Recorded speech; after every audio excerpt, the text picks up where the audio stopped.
लिल्लाहि व कफ़ा व सलामुन अला इबादिहिल्लज़ीना इस्तफ़ा खुसूसन अला सय्यदिर रुसुलि व ख़ातमिल अंबिया व अला आलिहि व अस्हाबिहिल अत्क़िया व अहलि बैतिहिल अस्फ़िया व नशहदु अल्ला इलाहा इल्लल्लाहु वहदहु ला शरीका लह व नशहदु अन्न सय्यदना व मौलाना मुहम्मदन अब्दुहु व रसूलुहु अम्मा बाद फ़अऊज़ु बिल्लाहि मिनश शैतानिर रजीम बिस्मिल्लाहिर रहमानिर रहीम इन्ना नहनु नज़्ज़लना ज़िक्र व इन्ना लहु लहाफ़िज़ून क़ालन नबिय्यु सल्लल्लाहु अलैहि वसल्लम खैरुकुम मन तअल्लमल क़ुरआन व अल्लमा सदक़ल्लाहु व सदक़ रसूलुहुन नबियुल करीम व नहनु अला ज़ालिका मिनश शाहिदीन व शाकिरीन वल्हम्दुलिल्लाहि रब्बिल आलमीन। अल्लाहुम्मा सल्लि अला मुहम्मदिन व अला आलि मुहम्मद कमा सल्लैता अला इब्राहीम व अला आलि इब्राहीम इन्नका हमीदुम मजीद। अल्लाहुम्मा बारिक अला मुहम्मदिन व अला आलि मुहम्मद कमा बारकता अला इब्राहीम व अला आलि इब्राहीम इन्नका हमीदुम मजीद।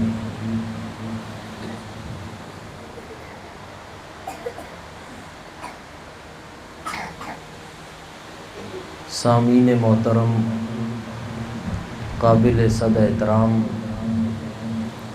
मेरे हम मकतब हम सफ़र साथियों, दोस्तों और बुज़ुर्गों, आप हज़रात इंतहाई मुबारकबाद के मुस्तहिक हैं कि आपने अपने इलाके में अल्लाह रब्बुल इज़्ज़त के इस घर को आबाद किया है और आपके बच्चों ने यहाँ बाकायदा कुरान मजीद की तालीम का हुसूल जो है शुरू कर दिया है। चूँकि आपका इलाका तो पुराना है, लेकिन आप लोगों का मस्जिद के साथ और ऐसे प्रोग्रामों के साथ जो ताल्लुक़ है ये नया नया है। तो आप लोगों को बहुत सारी चीज़ों का पता नहीं है। वो आपके जो इमाम साहब हैं और यहाँ आने वाले जितने उलमा हैं जो आपसे गुफ्तगू करेंगे, आने वाले वक़्त में भी करेंगे, तो आपको आहिस्ता आहिस्ता बताते रहेंगे, आपको पता चलता जाएगा। क्योंकि जो मौजूदा कैफियत है आप हज़रात की, ऐसे लग रहा है कि ये कब्रिस्तान है और यहाँ हम सब दिल के अंदर दुआ मांगने के लिए आए कि कोई ज़बान से कोई लफ्ज़ हम निकालने को शायद जुर्म समझ रहे हैं या ये समझ रहे हैं कि वो खिलाफ़ अदब है। हालांकि खिलाफ़ अदब ये है कि जब तिलावत कलाम पाक हो रही थी, फिर नाते रसूल मकबूल आपके सामने पड़ी गई, आप बिल्कुल ऐसे बैठे थे, थोड़ा सा मैं आपको दिखाता हूँ, और आप ऐसे देख रहे थे और वो पढ़ने वाला पढ़ रहा था, आपको भी पता नहीं था, उस बेचारे को भी पता नहीं कि क्या हो रहा है, मैं किन को सुना रहा हूँ। तो बेदारी का सबूत दें। बातिल 4, 5, 6, 7, 8, 10 आदमियों को बिठाकर और 5 मिनट का क्लिप बनाकर सारी दुनिया के साथ, कुरान और सुन्नत के साथ, शरीयत के साथ टकराते हैं 10 आदमियों को लेके। आप तो माशाल्लाह 60-70 लोग बैठे हैं, तो आप बेदारी का सबूत ऐसे दें। सबसे पहले जो है मैं तकबीर का नारा लगाता हूँ और आपने अल्लाह का नाम बुलंद करना है। नारे तकबीर, नारे तकबीर, सिर्फ ज़बान से नहीं, हाथ उठा के बोलें नारे तकबीर। अब आपका थोड़ा थोड़ा जो है वो हौसला बढ़ेगा। अच्छा, नारे तकबीर, नारे रिसालत, मुहम्मदुर रसूलुल्लाह। नारे रिसालत माना मुहम्मदुर, नारा मुजाफ है रिसालत की तरफ, यानी रिसालत का नारा क्या था? आप फारान की चोटी पर आके दुनिया को बताने आए थे, इन्नी रसूलुल्लाह इलैकुम जमिया। तो रिसालत का नारा क्या हुआ? मुहम्मदुर रसूलुल्लाह, कि मोहम्मद अल्लाह के रसूल हैं। जब आप कहते हैं नारा रिसालत, तो इसका जवाब है मुहम्मदुर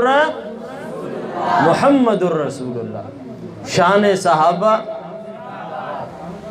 जोर से शान सहाबा, हाथ उठा के शान सहाबा, अजमत कुरान, अजमत कुरान, आप सारे जिंदाबाद, आप सारे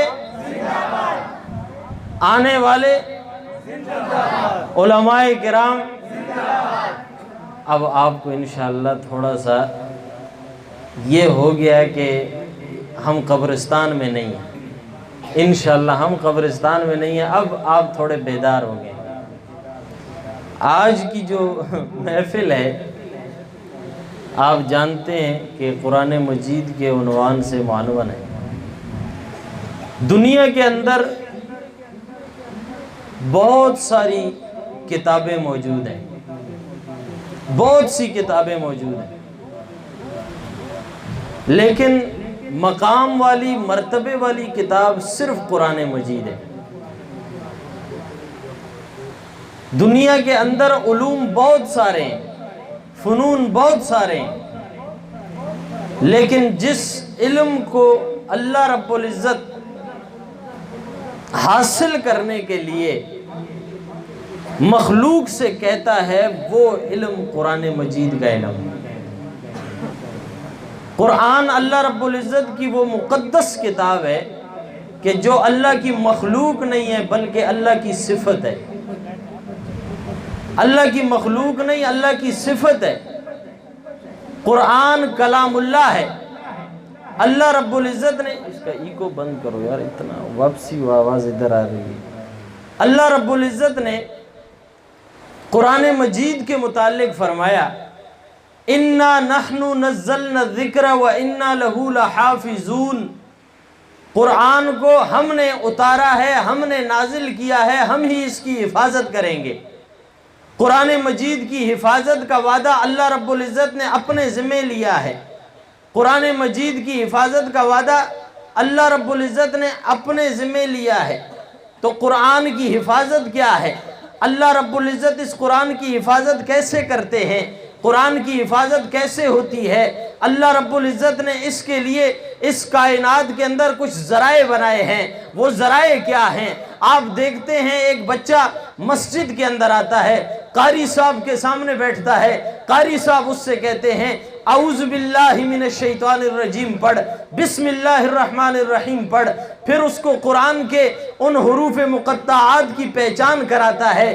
बेटा ये अलिफ है, ये बा है, ये ता है, ये कुरान मजीद की पहचान करा के उसको कुरान मजीद सिखाता है। वो कुरान मजीद को देख के पढ़ना शुरू करता है, फिर सीने में महफूज करना शुरू करता है। अल्लाह रब्बुल इज़्ज़त फरमाते हैं, कुरान मजीद की हिफाजत का वादा हमने लिया है, हम कुरान मजीद की हिफाजत करेंगे।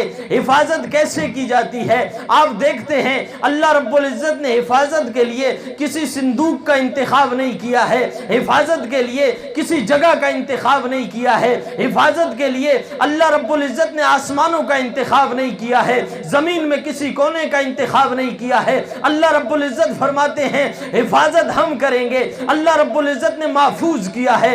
कहाँ महफूज किया है? 5 साल के बच्चे के सीने में महफूज किया है, 10 साल के बच्चे के सीने में महफूज किया है, 20 साल के नौजवान के सीने में महफूज किया है, 70 साल के बूढ़े के सीने में महफूज किया है। और सीने में महफूज करके अल्लाह रब्बुल इज़्ज़त ने फरमाया, इन्ना नहनु नज़्ज़लना ज़िक्रा व इन्ना लहू लहाफ़िज़ून। कुरान की हिफाजत हमने ऐसे कर दी है, कोई मिटाना चाहे मिटा नहीं सकता है, ढूंढना चाहे ढूंढ नहीं सकता है। कुरान की हिफाजत की कैसे? सीने के अंदर महफूज करके। सीने के अंदर 5 साल, 10 साल, 20 साल के नौजवान के सीने में कुरान को अल्लाह ने महफूज किया है, और महफूज किया, ऐसा महफूज किया कि अगर कोई रबड़ लेके उसको मिटाना चाहे तो मिटा नहीं सकता। जिसके सीने में कुरान है उसके सीने से कुरान निकाल नहीं सकता, उसका सर उड़ा सकता है, कुरान उसके सीने से नहीं निकाल सकता। अल्लाह रब्बुल इज़्ज़त ने कुरान मजीद को हमारे लिए भेजा है, हमारे लिए, मेरे और आपके लिए भेजा है। इस कुरान मजीद में अल्लाह रब्बुल इज़्ज़त हमसे कलाम कर रहा है। हज़रत अली रज़ी अल्लाह ताला अन्हु से किसी ने पूछा कि हज़रत, मैं ये चाहता हूँ कि अल्लाह रब्बुल इज़्ज़त के साथ कलाम करूँ, अल्लाह के साथ बातें करूँ, मुझे क्या करना चाहिए, बताएं इसका क्या तरीका है, अल्लाह के साथ बातें करने का तरीका क्या है। हज़रत अली रज़ी अल्लाह ताला अन्हु ने फरमाया, अगर अल्लाह रब्बुल इज़्ज़त से बात करना चाहते हो तो नमाज पढ़ो, अल्लाह से बात करना चाहते हो तो क्या करो, जोर से बोलो क्या करो, जोर से बोलो क्या करो। आप मुझे देखें, अगर इन्होंने चाय आपके लिए बनाई है तो ज़रूर आपको भी देंगे, अगर आपके लिए नहीं बनाई है देखने का फ़ायदा नहीं है, इसलिए आप मेरे को देखें। अगर बनाई है तो इंशाल्लाह मिलेगी आपको, आप ना देखें, अभी वो उनको दे रहे हैं, अगर आपके लिए बनाई होगी इंशाल्लाह आपको देंगे, अगर नहीं बनाई होगी मैं अपनी चाय आपको दूंगा, आप सिर्फ मुझे देखें। तो हज़रत अली रज़ी अल्लाह ताला अन्हु से किसी ने क्या पूछा, आपको पता ही नहीं कि मुझे अल्लाह से बातें करनी है, मैं क्या करूं। हज़रत अली रज़ी अल्लाह ताला अन्हु ने क्या फरमाया, अगर अल्लाह से बातें करना चाहते हो, कलाम करना चाहते हो, खिताब करना चाहते हो तो क्या करो, क्या करो। अब नमाज में इंसान अल्लाह से बातें करता है, कैसे? आप पढ़ते हैं सुब्हानकल्लाहुम्मा व बिहम्दिका व तबारक अस्मुका व तआला जद्दुका व ला इलाहा गैरुका। 5 मरतबा आप अल्लाह ताला से सिर्फ सना के अंदर मुखातब होते हैं, 5 मरतबा।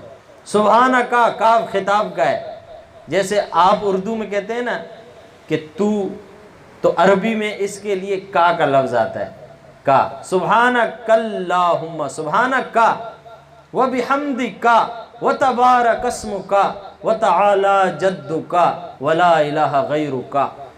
ऐ अल्लाह तू पाक है, तू क्या है भाई? अल्लाह पाक है, नबी पाक नहीं है, जोर से बोलो। अल्लाह पाक है, नबी भी पाक है, लेकिन हर वो चीज जिससे अल्लाह पाक है उससे नबी पाक नहीं है। अल्लाह माँ बाप से पाक है, नबी माँ बाप से पाक है। अल्लाह के माँ बाप नहीं है, नबी के माँ बाप। अल्लाह की कोई औलाद नहीं है, नबी की औलाद। अल्लाह औलाद से पाक, नबी औलाद से पाक क्यों कहा? सुब्हानकल्लाहुम्मा, अल्लाह ताला, ए अल्लाह पाक है तू, तेरी ज़ात पाक है, बीवी से पाक, बच्चों से पाक, माँ बाप से पाक। इसलिए सिर्फ अल्लाह रब्बुल इज़्ज़त के लिए इसको बयान किया कि ए अल्लाह तू ऐसा पाक है, ऐसा पाक है कि न तेरा कोई माँ बाप है, न तेरी कोई औलाद है, न तेरी कोई बीवी है, हर चीज से तू पाक है। और इन चीजों को अल्लाह ताला ने नबुव्वत के लिए शान बना दिया। नबी के माँ बाप का होना नबी की शान है, नबी की घरवालियों का होना नबी की शान है। वह अज़वाजुहु उम्महातुहुम, जो नबी की बीवियां हैं, मुसलमानों मोमिनों की क्या है? माएँ हैं, क्या हैं? और जो नबी की औलाद है, नबी की जो औलाद है उसको इस उम्मत की सरदार बना दिया। औलाद को फ़ख्र है, नबी को अपनी औलाद पे फ़ख्र है, और औलाद को अपने नबी पर, अपने जद्द अमजद पर फ़ख्र है। और अल्लाह ताला इन तमाम चीज़ों से पाक है। तो हज़रत अली रज़ी अल्लाह ताला अन्हु से जब पूछा तो आपने फरमाया, जब अल्लाह से बातें करना चाहते हो तो नमाज पढ़ो। अल्लाह से बात की जाती है कैसे? नमाज में, जब आप खड़े होते हैं सुब्हानकल्लाहुम्मा, आप अल्लाह से कह रहे हैं खुदा तब्बा के व बिहम्दिका व तबारक अस्मुका, खुदा तेरा नाम सबसे मुबारक है, या अल्लाह तू बुजुर्गी वाला है, वला इलाहा गैरुका, और अल्लाह तेरे सिवा कोई इलाह नहीं है, तेरे सिवा कोई इलाह नहीं है। इलाह किसको कहते हैं? तेरे सिवा कोई इलाह नहीं है। आप इकरार करते हैं, उसकी तारीफ करते हैं, अल्लाह ताला से बात करते हैं, अल्लाह ताला के साथ खिताब करते हैं। उस शख्स ने कहा हज़रत अली उल मुर्तज़ा रज़ी अल्लाह ताला अन्हु से कि अमीरुल मोमिनीन, ये तो आपने बता दिया कि अल्लाह से बात करना चाहूँ तो नमाज पढ़ूँ तो मैं अल्लाह से बात कर सकता हूँ, लेकिन मैं ये चाहता हूँ कि अल्लाह मुझसे बातें करे, अल्लाह भी मुझसे बात करे, इसके लिए मुझे क्या करना पड़ेगा? आपने फरमाया अगर तो ये चाहता है कि अल्लाह तुझसे बातें करे तो उसकी भेजी हुई किताब कुरान को पढ़। उस कुरान में अल्लाह तुझसे खिताब कर रहा है, या अय्युहल्लज़ीना आमनुत्तकुल्लाह, या अय्युहल्लज़ीना आमनु, ए ईमान वालो, ए ईमान वालो, ए ईमान वालो, नमाज को कायम करो, ये अल्लाह तुमसे बातें कर रहा है। ए ईमान वालो, ज़कात अदा करो, अल्लाह तुमसे बातें कर रहा है। हजरत अली रजी अल्लाह तआला ने फरमाया अगर चाहता है कि अल्लाह तुझसे कलाम करे, अल्लाह तुझसे बातें करे, अल्लाह की बातों को सुनना चाहता है तो कुरान पढ़, अल्लाह तुझसे बात कर रहा है। कुरान में अल्लाह तुझसे बात कर रहा है, नमाज में तू अल्लाह से बात कर रहा है। कुरान में अल्लाह तुझसे खिताब कर रहा है, नमाज में तू अल्लाह से खिताब कर रहा है। नमाज में तू अपनी हाजत अल्लाह के सामने रख रहा है, अपना सवाल अल्लाह के सामने रख रहा है, और कुरान में अल्लाह रब्बुल इज्जत अपने अहकाम तुझे बता रहा है कि तूने करना क्या है, तूने जिंदगी कैसे गुजारनी है। मेरे भाइयों, आज ये इलाका छोटा सा है, पसमानदा है, अगर इस इलाके के अंदर खुशहाली चाहते हो, अल्लाह के घर की खिदमत करना सीख जाओ, अल्लाह के कुरान की खिदमत करना सीख लो, इस घर को अल्लाह का घर समझ लो, इसकी अहमियत को अपने दिल के अंदर बिठा लो। अल्लाह तुम्हारे मसलों को हल करेगा, तुम्हारी ज़रूरियात को पूरा करेगा।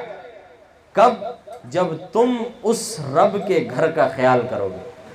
अपनी औलादों को सिर्फ इनको पैदा करना ही आपकी जिम्मेदारी नहीं है कि बस पैदा करते जाओ, नहीं, इनकी तरबियतें भी आपके ऊपर हैं। हज़रत उमर रज़ी अल्लाह तआला अन्हु के दौर के अंदर एक वाक़या है, एक शख्स आया और उसने आकर अमीरुल मोमिनीन उमर बिन खत्ताब रज़ी अल्लाह तआला अन्हु से आकर कहा कि अमीरुल मोमिनीन, हमारे बेटे ने हमारे को मारा है। हज़रत उमर रज़ी अल्लाह तआला अन्हु जलाल में आ गए।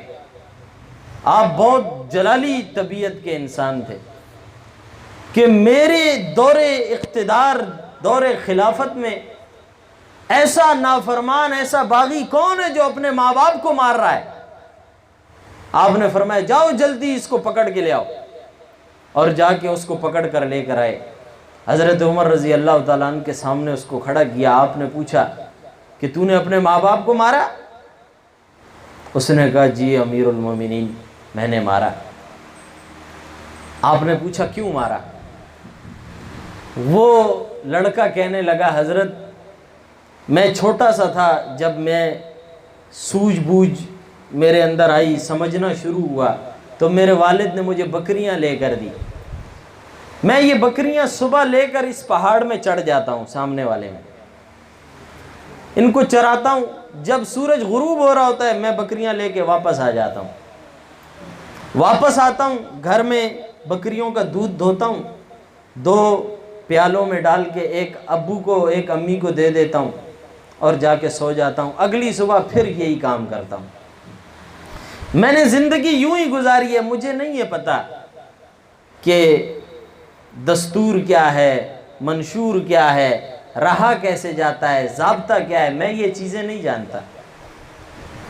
मैं अक्सर वापस आता, जब दूध धो के इनको देता तो ये आपस में तकरार कर रहे होते थे, लड़ रहे होते थे, एक दूसरे को बातें कोस रहे होते थे। मैं भी चुप करके दूध पकड़ा के चला जाता, जाके अपनी चारपाई पे, चटाई पे सो जाता था। आज ऐसा हुआ कि जब मैं दूध धो के लाया तो ये दोनों अपनी अपनी चारपाई से उठकर एक दूसरे को गिरबान से पकड़ा हुआ था और लड़ रहे थे। तो मैंने बहुत इनको शे की जैसे मैं बकरियों को करता था, लेकिन इन्होंने नहीं छोड़ा। तो मैंने सोचा कि जब बकरियां आपस में लड़ती हैं तो मैं डंडा मारता हूं तो वो छोड़ देती हैं। मेरे जहन में ये बात आई, मैंने डंडा उठाया, एक अब्बा को और एक अम्मा को लगाया, दोनों अपनी अपनी चारपाई पे बैठ गए। हज़रत उमर रज़ी अल्लाह ताला अन्हु उसकी मासूमियत पर, इस मासूमाना गुफ्तगू पर आप जो है मुस्कुरा गए और आप समझ गए कि इस बेचारे का कोई कसूर नहीं। और हज़रत उमर रज़ी अल्लाह ताला अन्हु ने उस बाप को वहाँ खड़ा किया और शूरा को जमा किया और आपने फरमाया, आज के बाद जो अपनी औलाद को तालीम और तरबियत नहीं देगा, उमर के दौरे इख्तिदार में ऐसा कोई भी हुआ, मैं उसको बीच बाजार में कोड़े मारूंगा। कोई भी अपने बच्चों को यहां वहां लगाने से पहले उनकी दीनी तालीम को जो है वो पूरा करे, उनकी बुनियादी जरूरतें जिनका ताल्लुक इल्म के साथ है उनको पूरा करे। माँ बाप अपने हुकूक की बात करते हैं, लेकिन औलाद के जो उनके ऊपर हुकूक हैं उनको माँ बाप नहीं समझते। आपके हक सिर्फ ये नहीं है आप सुबह घर से निकल जाओ और हलाल और हराम जितना मिल जाए वो लेके आ जाओ और शाम को इनका पेट भर दो, ये आपके नहीं है, ये कोई आपकी इतनी जिम्मेदारी नहीं है। आपकी औलाद, उसकी तरबियत, उसकी तालीम, ये आपकी बुनियादी जिम्मेदारी है। अगर आपने अपनी औलाद के साथ तालीम और तरबियत के हवाले से उनके साथ ये नेकी नहीं की, याद रखना इसकी पूछ रोज़े महशर में तुमसे होगी, तुमसे अल्लाह पूछेगा। खलीफा मंसूर जो है एक बादशाह गुजरा है, तो भेस बदल कर अक्सर वो यहाँ वहाँ जाया करते थे, देखा करते थे।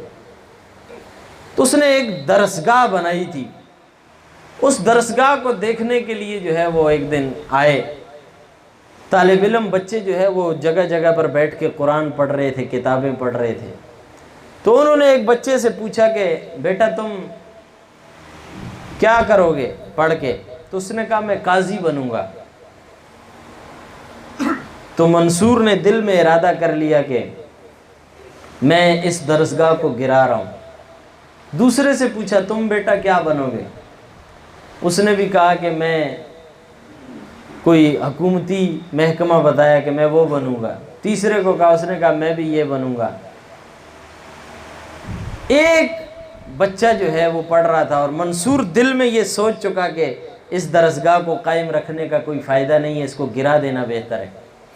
मेरा मकसद तो ये था कि यहाँ मैं दीन के उलमा को पैदा करूँ जो दीन के दिफा के लिए उम्मत के रहबरी करें और उम्मत की रहनुमाई करें। यहाँ तो हर आदमी काजी बनने के लिए, हर आदमी इमाम बनने के लिए, हर आदमी वाइज बनने के चक्कर में लगा हुआ है। ये तो सारे दुनिया के ओहदों के लिए पढ़ रहे हैं। मेरी नीयत तो ये नहीं थी, मैं तो यहाँ उलमा पैदा करना चाहता था जो दीन के दिफा के लिए उम्मत की रहनुमाई और रहबरी करें। तो उस बच्चे से के पास जब गए तो वो बच्चा उस वक़्त पढ़ रहा था अबसा व तवल्ला अन जाअहुल आमा, ये सूरत पढ़ रहा था। जैसे ही उसने बादशाह को देखा तो वो खामोश हो गया। तो बादशाह ने कहा बेटा पढ़ रहे थे क्यों खामोश हो गए, पढ़ो। तो उस बच्चे ने पढ़ना शुरू किया, अलम नशरह लक सदरक। तो बादशाह ने कहा पहले तुम पढ़ रहे थे अबसा व तवल्ला, अब तुम पढ़ रहे हो अलम नशरह लक सदरक। तो उसने कहा कि बादशाह सलामत, सूरह अबस के अंदर अल्लाह रब्बुल इज़्ज़त की तुरुशरोई का जिक्र है, एक तंबीह है, इसलिए मैंने उस सूरत को आपके सामने नहीं पढ़ा और आपके सामने अलम नशरह लक सदरक इसलिए पढ़ी कि आप बादशाह हैं, आपको कुशादा सीने वाला होना चाहिए, कुशादा ज़र्फ़ होना चाहिए। मैंने ये पढ़ी ताकि इस सूरत के असरात आपके ऊपर आएँ जो आपको जजते हैं, जो आपको सजते हैं। तो वो बड़ा खुश हुआ। तो उसने पूछा बेटा तुम क्यों पढ़ रहे हो? कहा ताकि उम्मत के उन लोगों को जो अल्लाह के दीन से दूर हो रहे हों, मैं उनको अल्लाह के करीब करने के लिए पढ़ रहा हूँ, ताकि मैं अल्लाह की किताब से उनको अल्लाह के करीब कर दूँ। तो उन्होंने कहा कि कितना अच्छा बच्चा है, कितना अच्छा बच्चा है। ये कहकर उसको एक दरबार में दाखिले के लिए, उस ज़माने में कोई कार्ड था वो दे दिया, कहा बेटा तुझे कोई भी काम हो ना तू सीधा दरबार आ जाएगा, तुझे ये दिखाएगा तो तुझे आने देंगे। उन्होंने फरमाया ठीक है जी।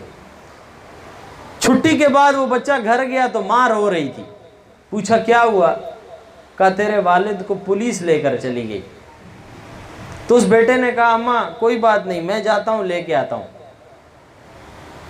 और वो बेटा चला गया और दरबार में जो है दिखाया और दरबारियों ने छोड़ दिया कि इसको जाने दो, वो अंदर चला गया।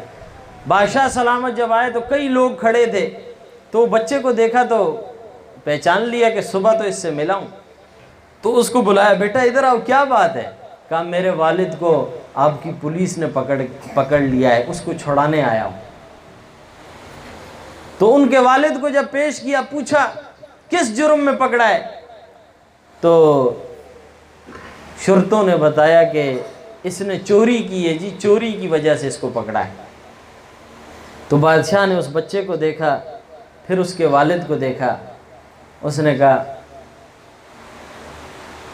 बिअस अबूहु व निअम इब्नुहु, कितना बुरा बाप है और कितना अच्छा बच्चा है। कितना बुरा बाप है यानी चोर है, और कितना अच्छा बच्चा है कि जिसकी इतनी बड़ी सोच है। तो उस बच्चे ने कहा कि बादशाह सलामत आप गलत कह रहे हैं, ये न कहें बिअस अबूहु, कितना बुरा बाप है, ये न कहें। तो बादशाह ने कहा क्या चोर बुरा नहीं होता?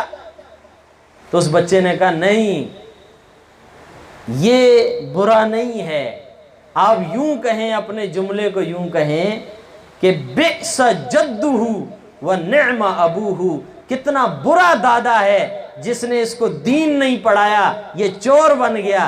कितना अच्छा बाप है जो खुद तो चोर है, मुझे दीन पढ़ा रहा है, मुझे तो नेक बना रहा है। ये कहें कि कितना बुरा दादा है, उसने अगर इस पर मेहनत की होती, उसने अच्छे रास्ते पे लगाया होता तो आज ये चोर ना होता। उसने इसकी तालीम का ख्याल नहीं किया, इस वजह से दादा बुरा है। मेरा बाप अच्छा है, मुझे तो दीन पढ़ा रहा है। मेरा बाप अच्छा है, मुझे तो दीन पढ़ा रहा है। तुमने तो जैसे तैसे जिंदगी गुजार ली, कम से कम अपनी औलादों पर रहम करो, उनको दीन की तालीम पढ़ाओ, उनको अल्लाह और उसके रसूल की दीन की अहमियत को समझाओ। घर में दुनिया जहान की बातें करते हो, रिश्तेदारों की बुराइयां करते हो, उसी जगह पे कोई 10 मिनट बैठ के इस दीन की फिक्र भी किया करो कि जो दीन मोहम्मदी हमारे पास है, जो हमें माँ की गोद में मिला है, इसकी कोई जिम्मेदारियां हमारे ऊपर भी हैं या नहीं है। इन चीज़ों को सोचा करो। आप मुबारकबाद के मुस्तहिक हैं, और मैं एक बार फिर दिल की गहराई से आप हजरात को इसकी मुबारकबाद देता हूँ। देखें, ये आज चंद लोग हैं, कुछ दिनों के बाद 1 साल गुजरेगा जब आप इस मस्जिद की निगरानी करेंगे, इस मस्जिद की खिदमत शुरू करेंगे।